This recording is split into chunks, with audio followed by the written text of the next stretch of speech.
toutes ses courses à distance et elle se les fait livrer sur le pas de la porte en payant tout par virement bancaire. Tu deviendras belle, mais alors belle, belle.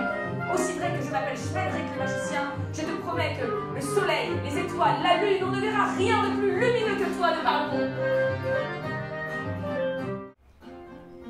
Elle se retrouve là, sur cette immense avenue, au milieu d'une foule compacte. Il y en a partout, à gauche, à droite, des voitures, des camions, des motos, des vélos, des piétons. Mais il les regarde en haut, elle n'arrive pas à baisser son regard. Vite, dépêche-toi, on est en retard, on va rater le train. Le train quoi? Mais je peux pas prendre le train. Mais si, une bonne aventure, cela commence toujours par un trajet en train. Tu n'as pas vu Harry Potter? N'aie pas peur, personne ne te regarde. C'est parce que je suis trop moche. Allez, donne-moi la main. C'est parti.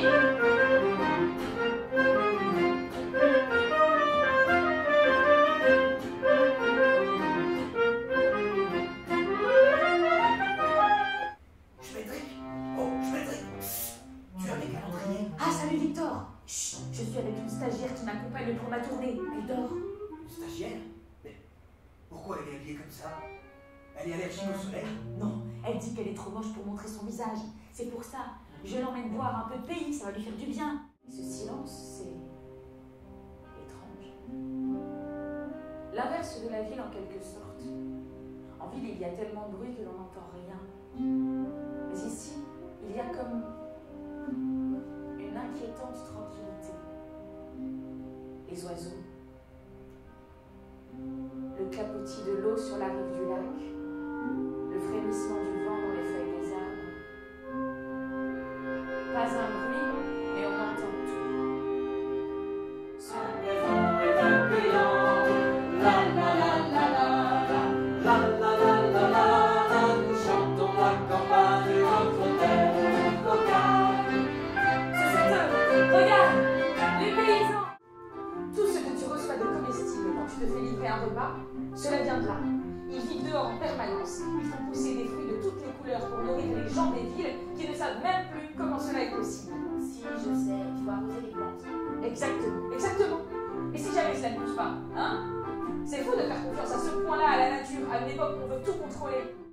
Mais l'idée ne s'en était même pas aperçue. Ils avaient quitté la campagne et étaient entrés au cœur d'une petite ville où se tenait un grand marché.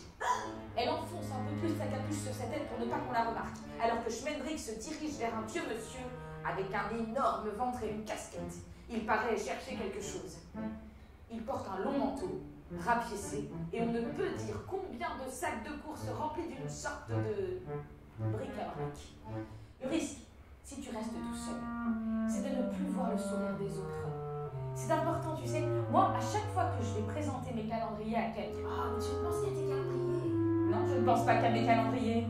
Et figure-toi que sans les calendriers, on serait bien dans la mouise.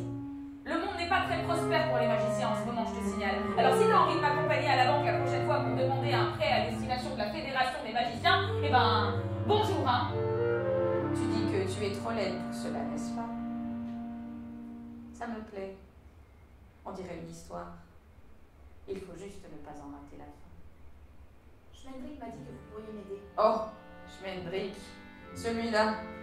Il y a des cas où la magie aurait bien besoin d'un petit coup de pouce de la vraie vie. Mais il y a bien longtemps que je ne connais plus la vraie vie. Ça te parle, ça, non? Elle ne voit strictement rien. Si, là-bas, une petite lueur. La maison de succès. Elle s'y précipite.